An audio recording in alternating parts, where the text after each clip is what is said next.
Hi guys, this is Connie, and yes, I'm in one of those parts where it's like, I've got to find out what happens next.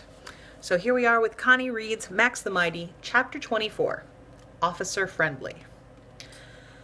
I find a crack to look out through the boarded up windows. The siren has stopped whooping, but there it is, a white cop car kicking up dust as it comes down the main street, heading for the railway station. The cop car has a big star on the side, and Sheriff spelled out in gold.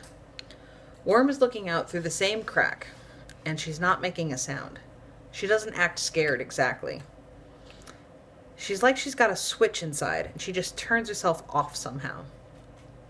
The sheriff car pulls up to the front of the station. The sun glints off the windshield so you can't see inside, but the driver's door opens right away, and the short, stocky dude gets out, wearing a white cowboy hat and a gold star on his shirt pocket. He cups his hands to his mouth and calls out, "Anybody home?" When nothing happens, he looks around, squinting at the broken down town. He snugs down his hat, hitches up his belt, and spits in the dirt, which I must admit he does in a pretty cool way.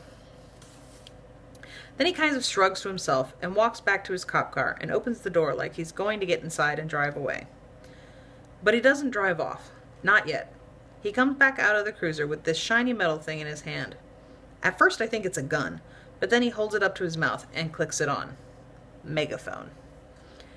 "Howdy, folks. This is Sheriff Goodman. I'm the law here in this county. If there's anybody around, please come out and say hello.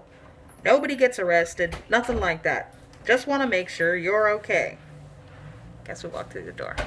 Be back. The last word echoes up from the tunnel behind us. K, K, K. And there's nothing I'd like better than to give myself up to Officer Friendly here.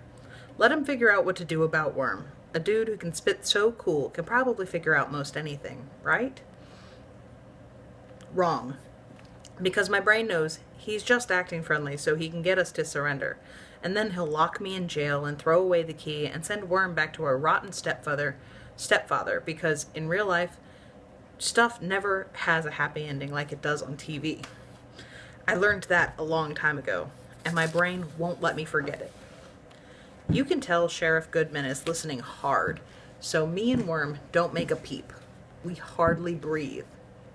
When he doesn't hear anything, he switches on the megaphone again and goes, "Maybe I got it wrong and there's nobody here, but if there is, please remember one thing.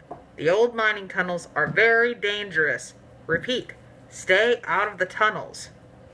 He starts to lower the megaphone, and then he remembers to say, "Have a nice day," before he turns it off for good. The sheriff looks like he's about ready to give up, when suddenly the passenger door swings open. At first, I can't see who's there. All I can do is hear one boot hit the dirt, then the other.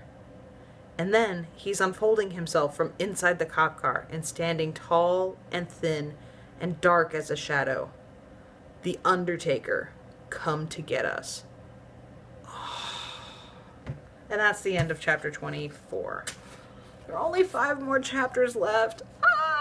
Be careful with that and enjoy, please and thank you. Bye.